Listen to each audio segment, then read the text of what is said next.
पद्माक्षं पुरुषोत्तमं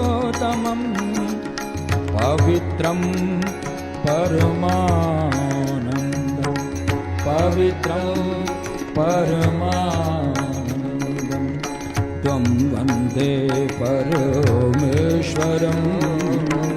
त्वं वन्दे परमेश्वरं ॐ नमो नमो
राजीवलोचनं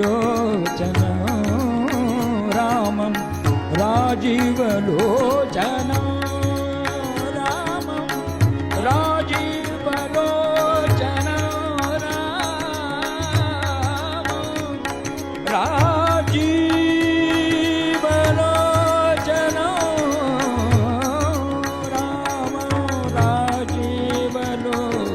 राजीवलोचनं रामं राजीवलोचनं रामं त्वं वन्दे रघुनन्दनं त्वं वन्दे रघुनन्दनं ॐ नमो भगवते वासुदेवाय ॐ नमो भगवते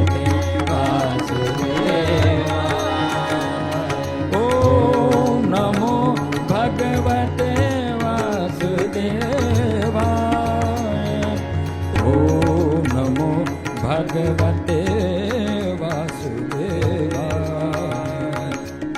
गोविन्दं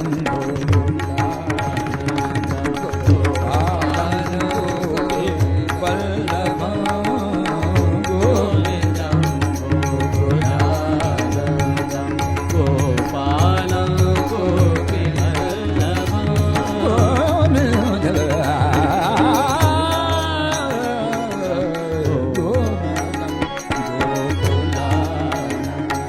गोपालं गोपीवल्लभं गोविन्दं गोकुलानन्दं गोपालं गोपीवल्लभं योगीश्वरं यज्ञपतिं यशोदानन्ददायकम् योगी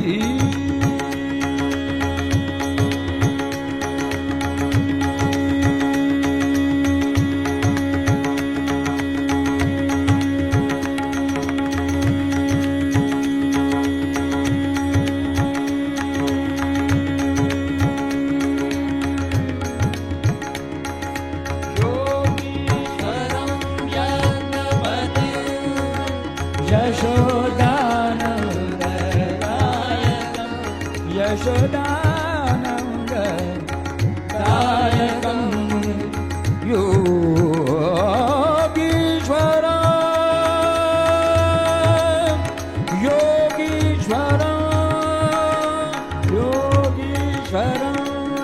योगीश्वरं यज्ञपतिं यशोदानन्ददायकम्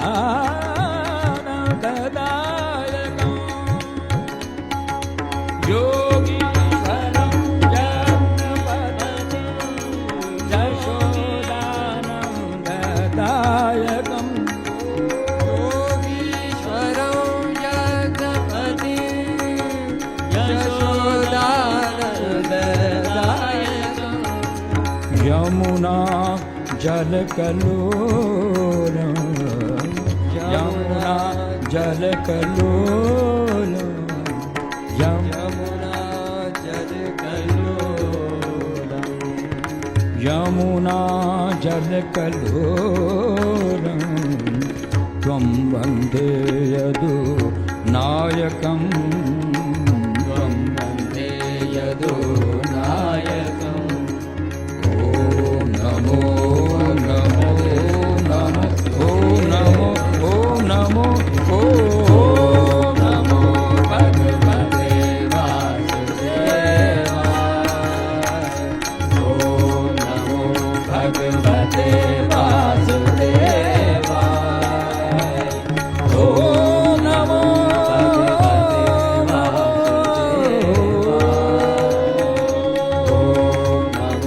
भगवते वासुदेवाय ॐ नमो भगवते वासुदेवाय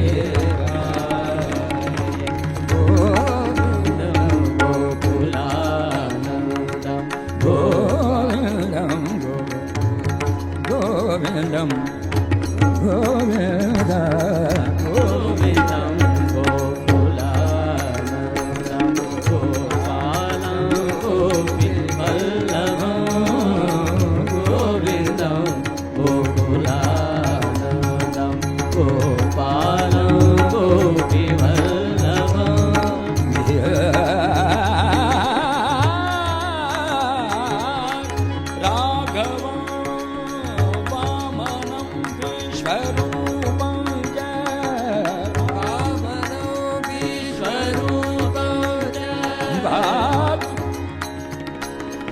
वामनं विश्वरूपं च विश्वरूपं च विश्वरूपं च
वासुदेवं च विठलं वासुदेवं च विठलं वासुदेवं वासुदेवं वासुदेवं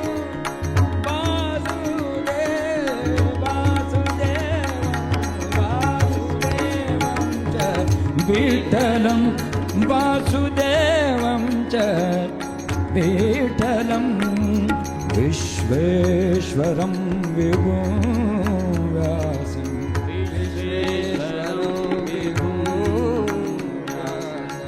विश्वेश्वरं विभुं व्यासं त्वं वन्दे वेदवल्लभं त्वं वन्दे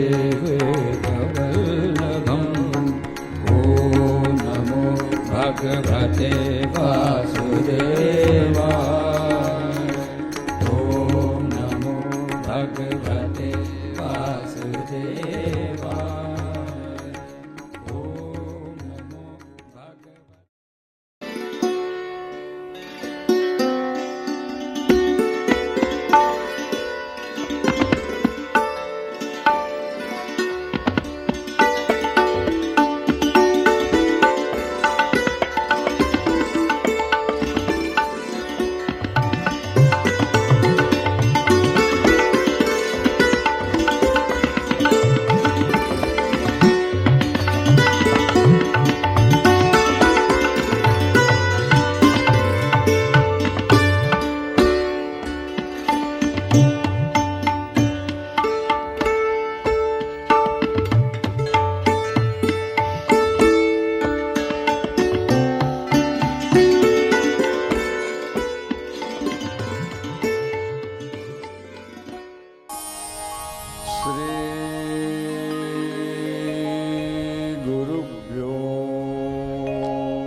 नवनीरदावा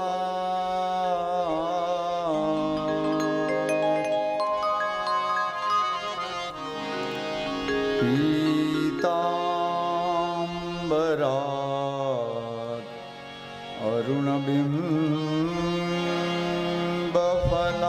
अरुणबिम्बफलाधरो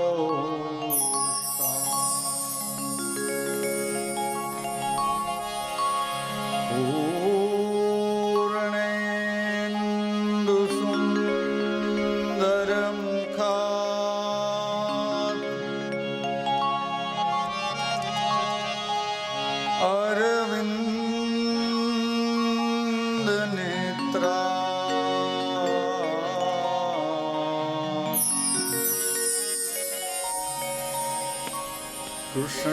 कृष्णात् परं किमपि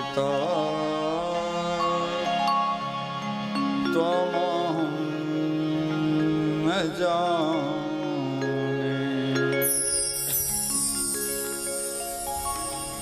कृष्णत्वदीयपदपङ्कजपञ्जरान्ते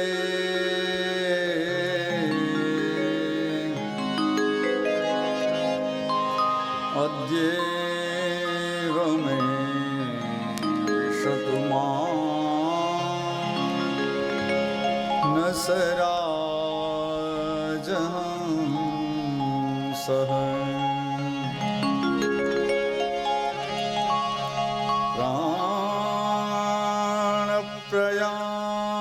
प्राणप्रयाणसमये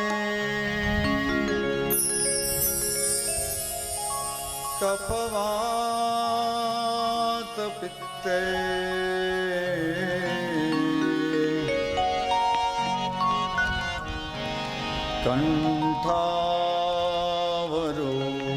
कण्ठावरोधनविदो स्मरणं कुतस्ते।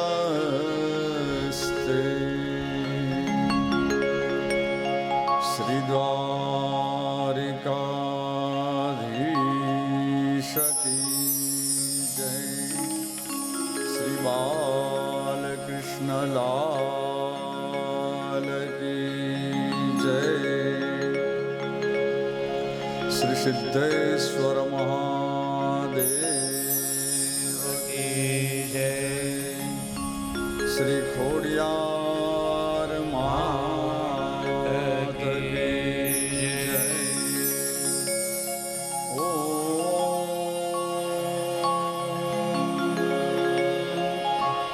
नमः पार्वती पतये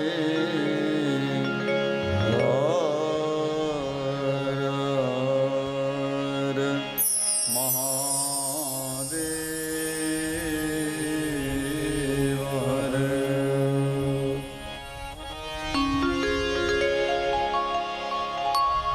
हरे कृष्णा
પ્રેમથી તાળી પાડી ભગવાનનું સંકીર્તન કરીએ આપણે. હરે કૃષ્ણ કૃષ્ણ કૃષ્ણ હરે હરે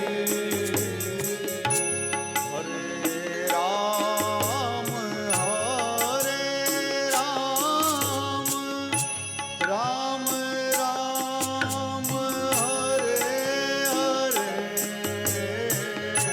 હરે રામ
જય. કસ્તૂરે તિલકમ લલાટ પટલે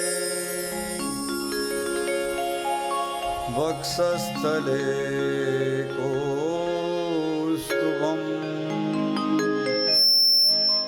નાસાગ્રે વરમૌક્તિકમ કરતલે વેણુકરે કંકણમ સર્વાંગે હરિચંદનમ સુલલિતમ કંઠે ચ મુક્તાવલિः ગોપસ્ત્રી પરિવેષ્ટિતો વિજયતે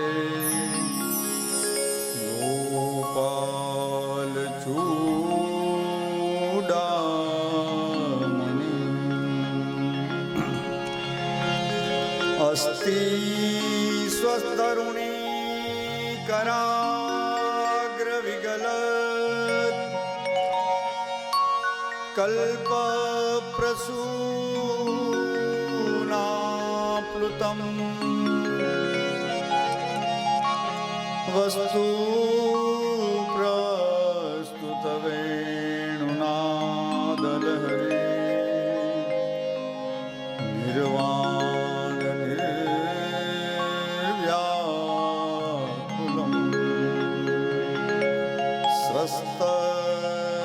स्रस्तनिबद्धने विलसत् गोपीशस्त्रावृतम्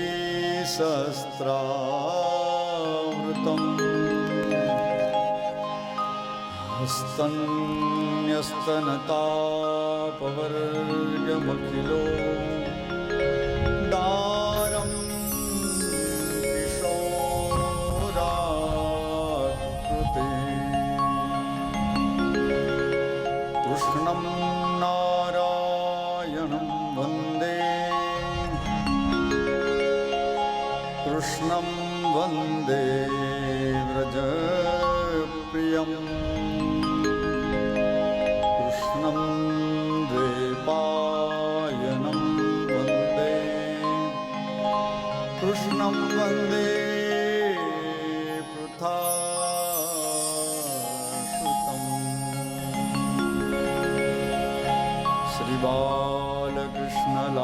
श्रीबालकृष्णलाल की जय.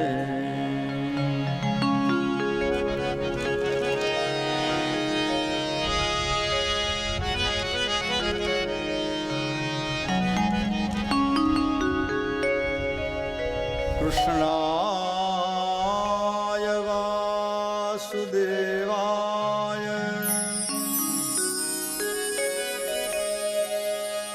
हरये परमात्मने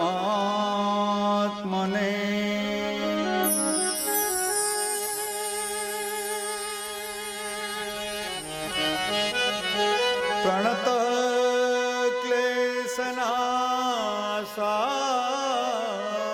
क्लेशनाशाय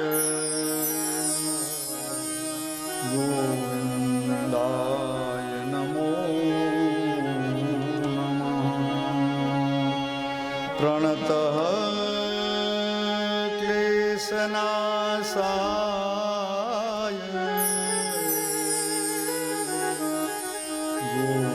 गोविन्दाय नमो नमः. श्री सुखदेव जी महाराज की जय.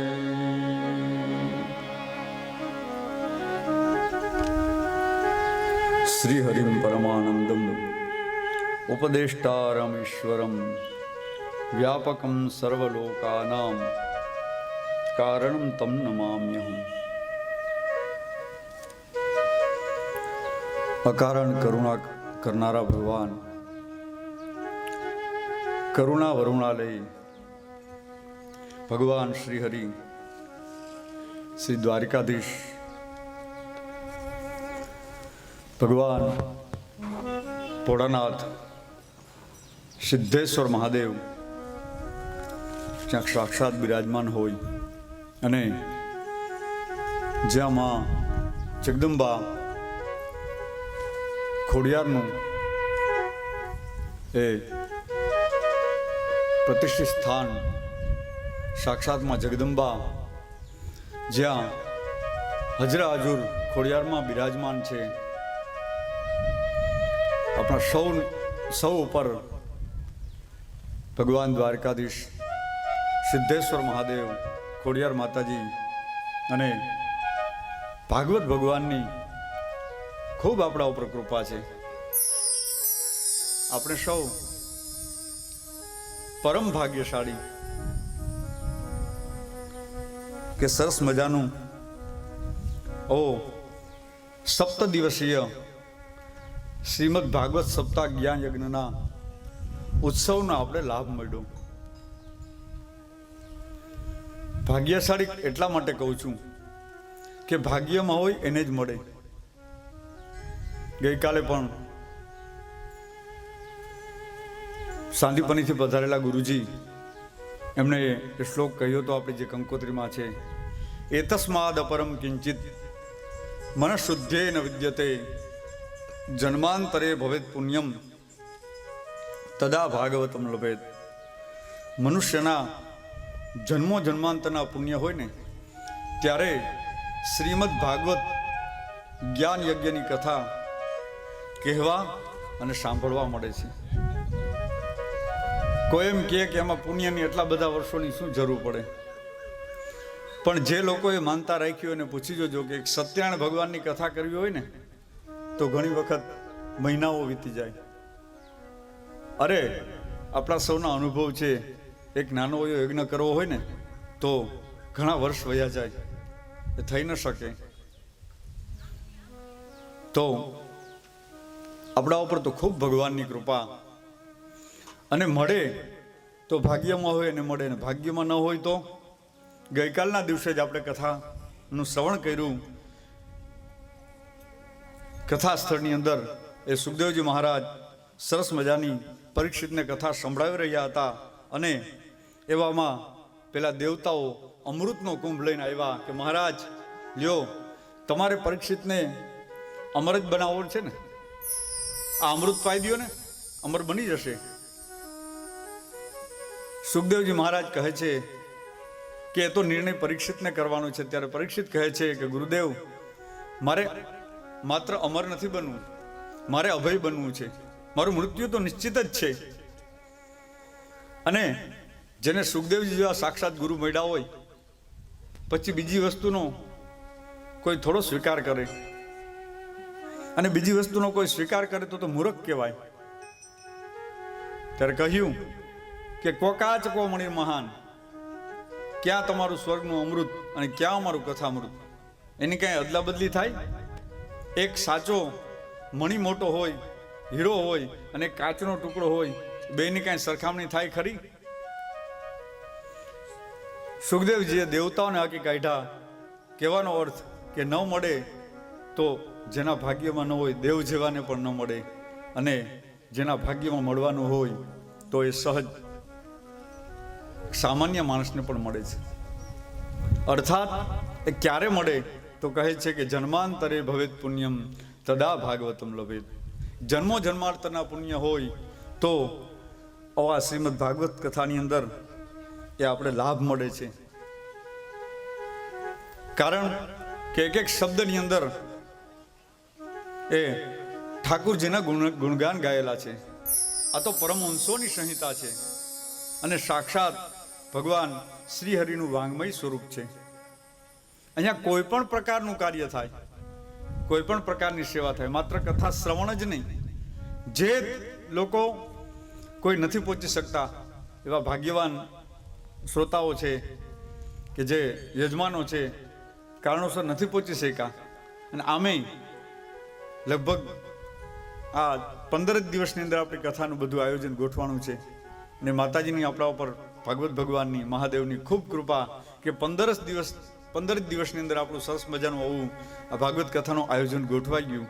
તો એ લોકો તો એવા પરમ ભાગ્યશાળી છે કે અમે શાસ્ત્રીજી પહોંચી નહીં શકીએ, પણ અમારાથી જે કાંઈ સેવા થાય અમે સેવા કરશું.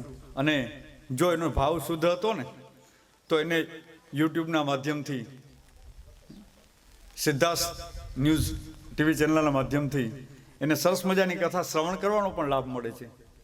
જે યજમાનો નથી આવી શક્યા એ ત્યાં બેઠા બેઠા પણ શ્રવણ કરે છે. કહેવાનો અર્થ કે અહીં આ જ્ઞાન યજ્ઞની અંદર કોઈ પણ રીતે વ્યક્તિ જોડાય એનું કલ્યાણ થાય. બસ માત્ર આપણે જોડાયેલા રહીએ, અને જોડાયેલા રહીએ ને એની જ સમાજમાં કિંમત છે. સમાજથી વિખૂટા પડી જાય તો એ સંસારીની કિંમત રહેતી નથી. સંન્યાસીની વાત જ જુદી છે. સંસારી તો જોડાયેલું રહેવું પડે, અને આપણે જોડાવાનું છે. કોની સાથે જોડાવાનું છે? તો કે હરિ સાથે જોડાવાનું છે. લગે રહો ભાઈ, શ્રી હરિ સે લગે રહો ભાઈ, એક દિન બનત બનત બન જાય. ઓલો વાલિયો લૂંટાળો વાલ્મીક ઋષિ બની ગયો, મરા મરા કરતો તો, અને મરા મરામાંથી રામ રામ રામ રામ ઉલટા નામ જપત જગમાહી. બાલ્મીક ભય બ્રહ્મ સમાના, ઉલટા નામ જપત જગ જાના, વાલ્મીક ભયે બ્રહ્મ સમાના. બ્રહ્મ સમાન બની ગયો. તો શ્રી હરિની કથા, શ્રી હરિનો સત્સંગ, શ્રી હરિના કાર્યમાં આપણે જોડાયેલા રહીએ. અને જે જોડાયેલો નથી એ કેવો લાગે છે? તો કે જેમ સરસ મજાની રેલગાડી હાલી જતી હોય, પણ એ રેલગાડીની સાથે જેટલા ડબ્બા જોડાયેલા હોય ને એ સુંદર લાગે અને એ સક્રિય બને, અને એને રેલગાડી કહી શકાય, એની કિંમત રહે. પણ સર્વિસ સ્ટેશનની અંદર પડ્યા હોય તો એને આપણે ગાડી નથી કહેતા, એને આપણે ડબ્બા કહીએ છીએ. જે વ્યક્તિ જોડાયેલા નથી ને પછી એનું જીવન ડબ્બા જેવું બની જાય છે. આવો આપણે સૌ આ શ્રીહરિની કથામાં જોડાઈએ. ગઈકાલના દિવસે, પ્રથમ દિવસે આપણે સરસ મજાની કેવી શોભાયાત્રા કરી. ઠાકોરજીની કૃપાથી બહુ સુંદર શોભાયાત્રા, અને અનેક અનેક વૈષ્ણવોએ, અનેક અનેક ભક્તોએ લાભ લીધો. સરસ મજાના બધા વૈષ્ણવો ભગવાનનું બહેનો નામ સંકીર્તન કરતા હતા, ધૂન કરતા હતા. આપણા જ એરિયાના બેન્ડ પાર્ટીવાળા એ સરસ મજાની સેવા આપી બેન્ડ પાર્ટીથી, અને આમ અબીલ ને ગુલાલની છોરું ઉડતી હતી. સખી આજની ઘડી તે રડિયામણી, મારો વાલોજી પધાર્યાની વધામણી રે, સખી આજની ઘડી તે રડિયામણી. આનાથી બીજી ઉત્તમ ઘડી કઈ હોય? આનાથી બીજી સુંદરતા શું હોય? એ સરસ મજાના ભગવાનના નામમાં રમતા રમતા, નાચતા નાચતા, સંકીર્તન કરતા કરતા આપણે સરસ મજાની શોભાયાત્રા કરી. કોઈ સરસ મજાની વચ્ચે શરબતની સેવા કરી. અહીં પોથીયાત્રા પહોંચી ત્યાં તો આપણા ઉપર ઠાકુરજીએ કૃપા કરી. શાંતિપનીથી બધા ગુરુજી એ પધાર્યા. બ્રહ્મ સમાજના સર્વે પ્રમુખ પધાર્યા. મોટા મોટા ડૉક્ટરો આપણે ત્યાં સુરેશ ગાંધી સર જેવા એ આપણે શુભકામના દેવા માટે થઈને પધાર્યા. અને એ પરમ પવિત્ર વિદ્વાન બ્રાહ્મણોના હાથે, પરમ પવિત્ર શ્રેષ્ઠીઓના હાથે સરસ મજાનું એ દીપ પ્રાગટ્ય થયું. અને આપણે ગઈકાલની કથા સત્રમાં આપણે ગોકર્ણ આખ્યાનની કથા જોઈ કે ગોકર્ણ છે એમના ભાઈ ધુંધુકારીને મુક્તિ આપવા માટે થઈ અને શ્રીમદ ભાગવતની કથા કરે છે. કેવી સરસ મજાની કથા કહી છે કે કોઈ હિસાબે ધુંધુકારીની મુક્તિ થતી ન હતી. ત્યારે ગોકર્ણ મહારાજે સૂર્યનારાયણને પ્રશ્ન પૂછ્યો ઋષિઓના કહેવાથી, અને એ સૂર્યના વેગને સ્તંભિત કરી અને ગોકર્ણ મહારાજે સૂર્યનારાયણની આજ્ઞા લીધી. એમના એ વચનામૃતનું વાક્યનું પાલન કર્યું, અને ગોકર્ણ મહારાજે સરસ મજાની શ્રીમદ ભાગવતની કથા કરી. અને કથાની અંદર આખા ગામને નિમંત્રણ આપ્યું. ધુંધુકારીને તો મુક્તિ થઈ, પણ બીજી વખત કથા બેસાડી ત્યારે એના આખા ગામની મુક્તિ થઈ, આખા ગામનું કલ્યાણ કર્યું. આવી સરસ મજાની કથા જ્યારે ગોકર્ણ મહારાજે કરી. અને હવે આપણે અત્યારે શ્રીમદ ભાગવત સપ્તાહ જ્ઞાન યજ્ઞના આ બીજા દિવસના સત્રની અંદર આપણે એ સપ્તાહ યજ્ઞના કથાનકની અંદર સપ્તાહ શ્રવણ વિધિ, સપ્તાહ યજ્ઞ કેવી રીતના કરવો, એની શ્રવણ વિધિ શું છે, કોના દ્વારા થાય, કયા સ્થળે થાય, અને કથાના થોડા નિયમો બતાવ્યા છે. તો આ કથાની અંદર સર્વપ્રથમ સનત કુમારો કહે છે કે અથ તે સંપ્રવક્ષ્યામઃ સપ્તાહ સવને વિધમ સહાયૈર્વસુર્વિશ્ચૈવ પ્રાયશ્રાદ્યો વિધિ સ્મૃતઃ. સનત કુમારો કહે છે કે સર્વપ્રથમ દૈવજ્ઞમ તુ સમાહૂય મુહૂર્ત પૃચ્છ યત્નતઃ વિવાહે યાદૃશમ વિત્તમ તાદૃશમ પરિકલ્પયેત. સનત કુમારો કહે છે કે આ સપ્તાહ યજ્ઞ કરવા માટે થઈ સર્વપ્રથમ દૈવજ્ઞ એટલે કે સારા જ્યોતિષી બ્રાહ્મણ પાસે જઈ અને મુહૂર્ત કઢાવવું અને એ ભાગવત કથાનું સરસ મજાનું મુહૂર્ત જોઈ બધા સગાવાલાઓને વૈષ્ણવોને નિમંત્રણ આપવું અને કેવી રીતે કંકોત્રી લખવી એના બધા નિયમ બતાવ્યા છે કે શ્રીમદ ભાગવત પિયુષ પાનાય રસલંપટાહ ભવંતશ્ચ તથા શીઘ્રમ આયાત પ્રેમ તત્પરાહ. શ્રીમદ ભાગવત પિયુષ પાનાય, શ્રીમદ ભાગવતને અમૃત કીધું છે એટલે અમૃતનું પાન કરવા માટે થઈ રસલંપટાહ જે કથા પ્રેમી વૈષ્ણવો, અને હાવ આપણી દેશી ભાષામાં કહું ને તો જે આ રસના શોખીન, હજી હાવ હળવી ભાષામાં કહું તો કે આ તો રહનું ઘોયું છે, આ તો આનો બહુ શોખીન છે, એમ એવા જે રસલંપટ માણસો જે હોય એવા વ્યક્તિ હોય કે જે કથાનું શ્રવણ કરવા માટે થઈને તત્પર હોય એ વ્યક્તિને ખાસ આમંત્રણ બધાને આપવું, વૈષ્ણવોને આમંત્રણ આપવું અને તીર્થક્ષેત્રની અંદર, ઘરની અંદર કે સુંદર જ્યાં જગ્યા હોય, સુંદર સ્થળ હોય ત્યાં ભગવાનની કથા કરાવી અને એ કથાની અંદર વિદ્વાન ભૂદેવને વક્તા તરીકે આમંત્રણ આપવું. કહ્યું છે કે વિરક્તો વૈષ્ણવો વિપ્રો વેદ શાસ્ત્ર વિશુદ્ધિકૃત દ્રષ્ટાંત કુશળો ધીરો વક્તા કાર્યો નિસ્પૃહ. કથા માટે થઈ બ્રાહ્મણને જ આમંત્રણ આપવું ભાગવતની કથામાં લખ્યું છે. શ્રીમદ ભાગવત કથાના મહાત્મ્યની અંદર 6ઠ્ઠા અધ્યાયના 20મા શ્લોકની અંદર કીધું છે કે વ્યાસપીઠે બ્રાહ્મણને નિમંત્રણ આપવું, અને બ્રાહ્મણ કેવો હોવો જોઈએ? વિરક્ત હોવો જોઈએ, માત્ર પૈસાનો લાલચુ ન હોવો જોઈએ, વૈષ્ણવ હોવો જોઈએ, ભગવાન પ્રત્યેની પ્રીતિ હોય, વેદ શાસ્ત્ર વિશુદ્ધિકૃત,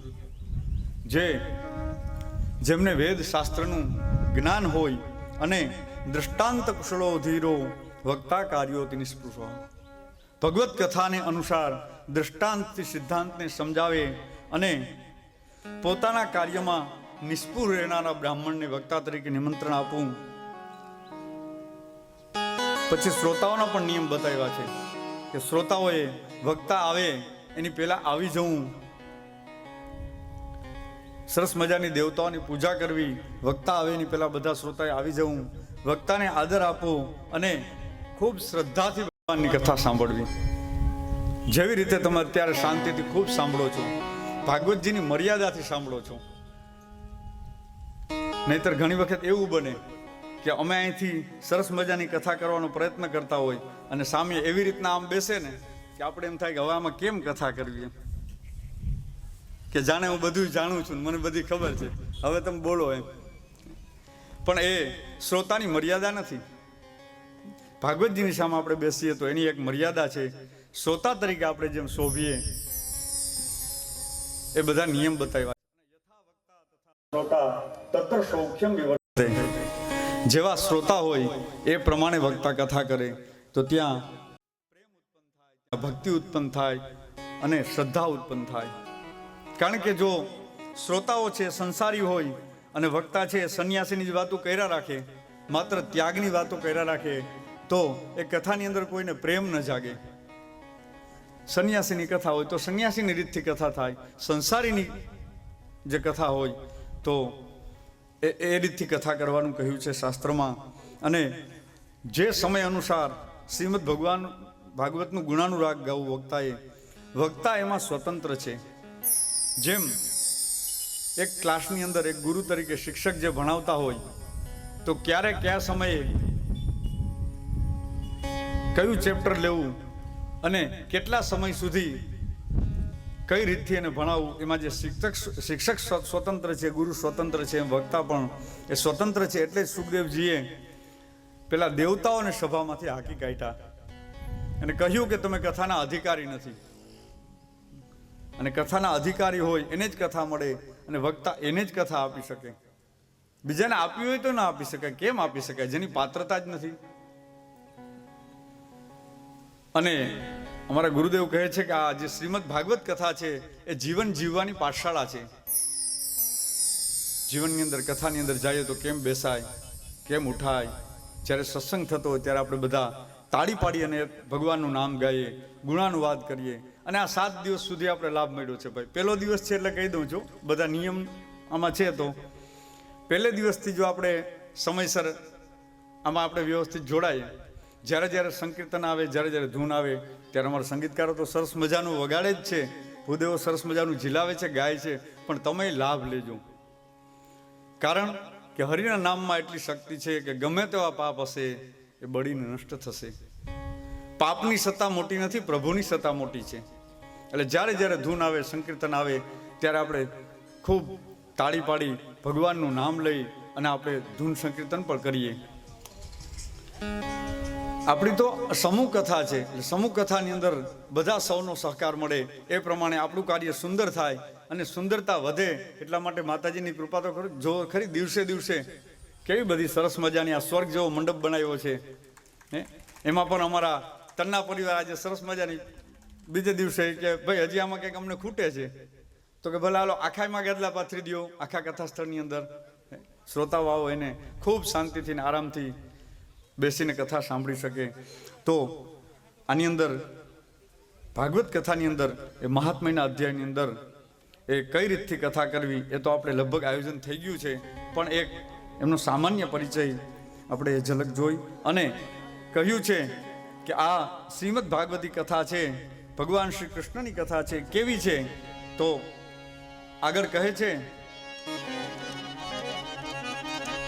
શ્રીમદ ભાગવતાખ્યોયમ પ્રત્યક્ષ કૃષ્ણયેવહી સ્વીકૃતોસી મયા નાથ મુક્ત્યર્થમ ભવસાગરે મનોરથો મદીયોયમ સફલ સર્વથા ત્વયા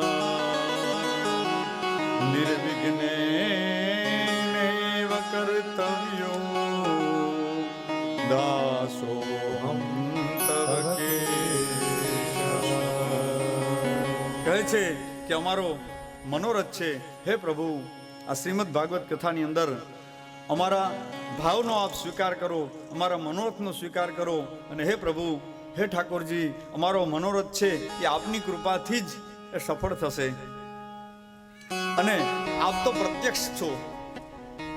દ્વાદશાંગો વે પુરુષ, એટલે કહ્યું કે શ્રીમદ ભાગવતાખ્યોયમ પ્રત્યક્ષમ કૃષ્ણ એવહી. આમ પણ એ કોઈ મરાઠી આવૃત્તિની અંદર પણ કહ્યું છે, ગ્રંથ નાવે આહે ગોવિંદા.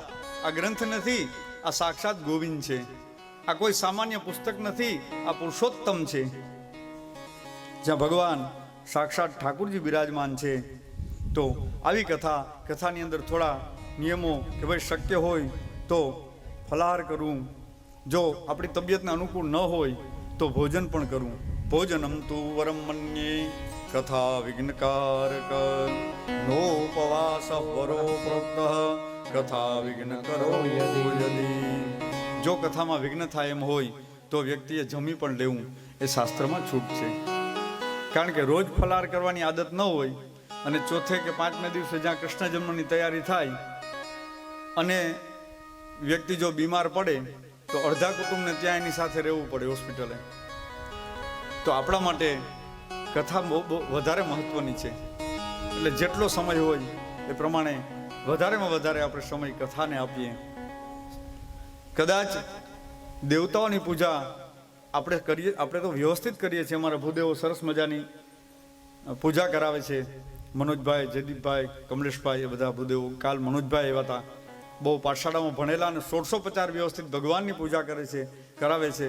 પણ કદાચ સમય ઓછો હોય તો પંચોપચાર પૂજા કરીને પણ સમયસર ભગવાનની કથામાં આપણે બેસી જવું. નિયમ છે એ બધા જડ છે.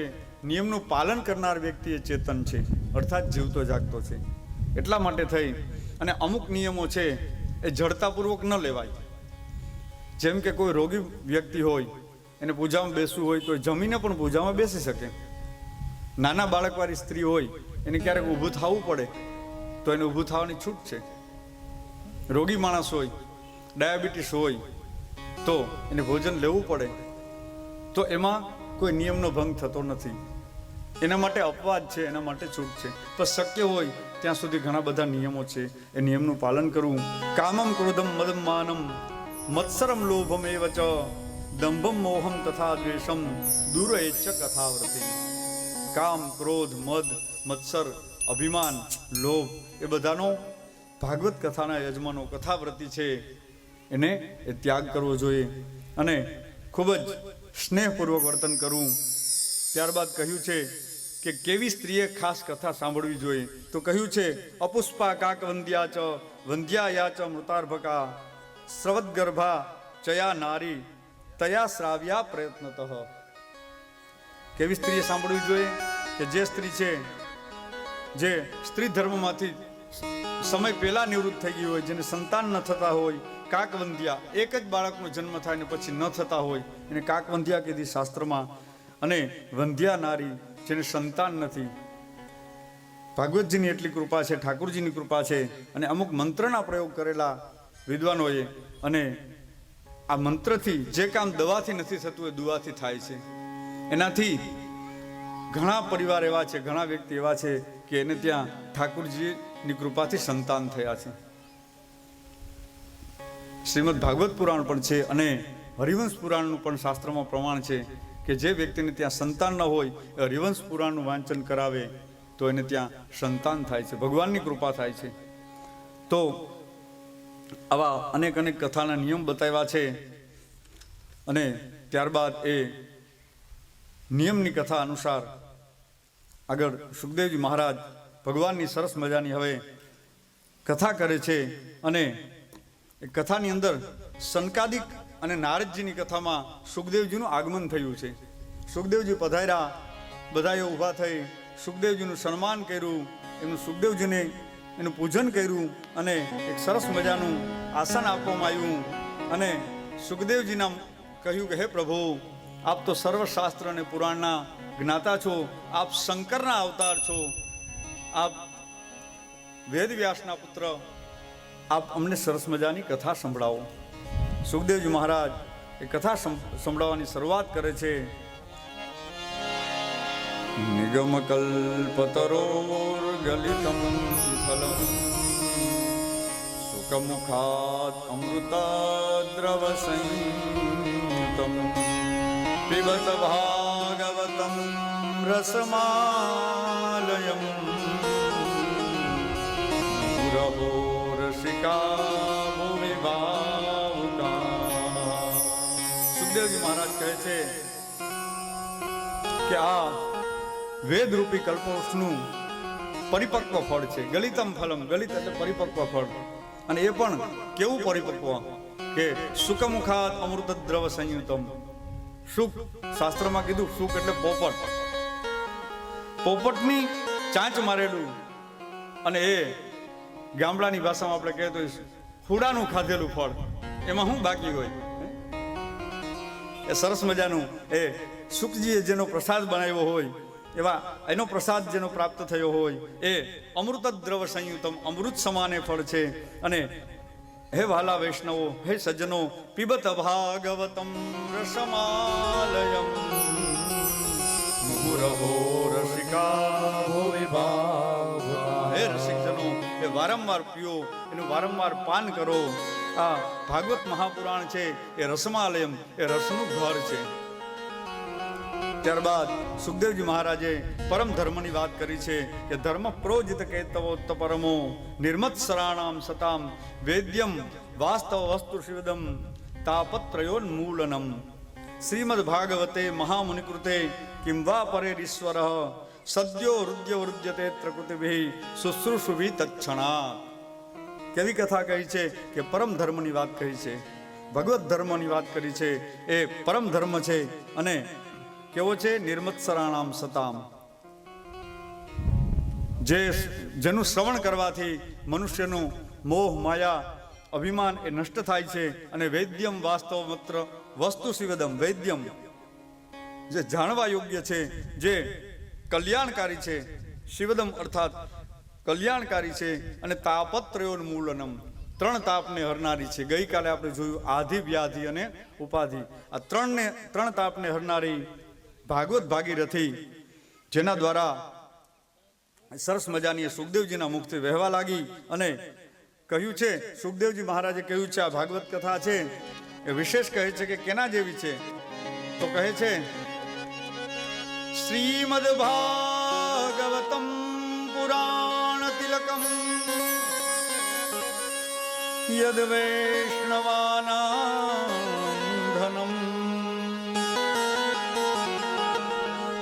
યસ્મિન પારમહંસ્યમેવ મમલમ જ્ઞાનમ પરમ ગીયતે યત્ર જ્ઞાન વિરાગ ભક્તિ સહિતમ નૈષ્કર્મ્યમાવિશ્રુતમ તચ્છૃण्वन् પ્રપઠન વિચારણ પરો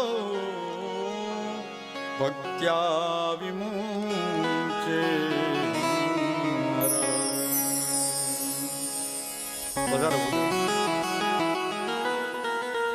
કેવી ભાગવતની કથા કે શ્રીમદ ભાગવતમ મહાપુરાણ તિલકમ. તિલક અર્થાત સૌથી ઊંચું સ્થાન આપવામાં આવ્યું છે. બધા પુરાણોમાં એ તિલક સમાન છે. યદ વૈષ્ણવાનામ ધનમ, વૈષ્ણવોનું તો પરમ ધન છે. અને પરમહંસોની સંહિતા છે. જ્ઞાનમ પરમ ગીયતે, એવા પરમ જ્ઞાનની અહીં વાત કરી છે, જ્યાં ભક્તિ, જ્ઞાન અને વિરાગ સહિત એ નૈષ્કર્મ્ય વૃત્તિ, જે ભગવાનની ભક્તિ થતી હોય અને એના સાંભળવા માત્રથી, તત્શુણવન પ્રપઠન પાઠ કરવાથી, એમનો માત્ર વિચાર કરવાથી ભક્ત્યા વિમુચ્ચેન નરઃ, વ્યક્તિ છે એની મુક્તિ થાય છે, એનું કલ્યાણ થઈ જાય છે. તો આવી સરસ મજાની ભગવાનની કથા જે સ્વર્ગલોકમાં નથી, સત્યલોકમાં નથી, વૈકુંઠે નાસ્તિ અમરસઃ અરે અતઃ પિબંતુ સદભાગ્યા મામા મુંચત કરીચિત. આપણે સૌ ભાગ્યશાળી છીએ કે આપણે અધરામૃત છે એ અધરાઓ પર પ્રાપ્ત થયું છે. અને એવી સરસ મજાની એ કથા કરતા હતા ત્યારે એની અંદર સુખદેવજી મહારાજ જ્યાં કથા કરતા હોય ત્યાં શું બાકી હોય? અને ત્યાં સાક્ષાત ભગવાન પ્રગટ થયા છે. એવમ બ્રુવાણે સતી બાદરાયણો મધ્યે સભાયામ હરિરાવિરાસી પ્રહલાદ મૃત્યુલ ફાલ્ગુનાદિભિ વૃતસુરશ્રીસ્તમનૂજનાનતા. કહે છે જ્યાં ભગવાનની કથા ચાલુ હતી ત્યાં ભગવાન સાક્ષાત શ્રી હરિ પ્રગટ થયા છે. શ્રી દ્વારિકાધીશ ત્યાં ભગવાન પ્રગટ થયા અને બધા દેવતાઓ છે એ સરસ મજાના, ઇન્દ્ર છે મૃદંગ વાગડવા લાગ્યો છે, કોઈ અર્જુન છે રાગ છેડવા માંડ્યો છે, સભાની અંદર બધા સરસ મજાના એ ધૂન સંકીર્તન કરી રહ્યા છે, દેવતાઓ છે, ગંધર્વો છે એ સંગીતના વાજિંત્રો વગાડવા લાગ્યા છે. જય શબ્દ, નમઃ શબ્દ, જય હો એનો સુમધુર નાદ થવા લાગ્યો છે. અને કહ્યું છે પ્રહલાદ સ્થાલધારી તરલગતિતયા ચોદ્ધવાક્યાંશધારી વીણાધારી સુરશ્રી સ્વકુશલતયા રાગ કરતા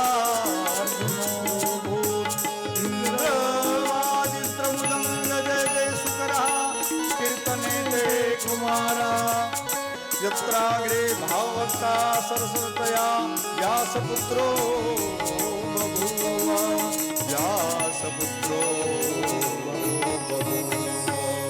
સરસ મજાના જ્યાં સંકીર્તન થવા માંડ્યા, સરસ મજાનું જ્યાં ગાન કરવા માંડ્યા, ઇન્દ્ર મહારાજ છે એ રાગ છેડવા માંડ્યા, ઇન્દ્ર મહારાજ છે મૃદંગ વગાડવા માંડ્યા, અર્જુન છે એ સરસ મજાના રાગને આલાપને તાન છેડવા માંડ્યો છે, અને ઉદ્ધવજી છે એ કાંસ્ય વગાડવા માંડ્યા છે. બધા સાથે એની સાથે તાળીઓ અને કરતલ ધ્વનિ આપવા માંડ્યા છે. એવામાં નનર્થ મધ્યે ત્રિકમેવ તત્ર ભક્ત્યા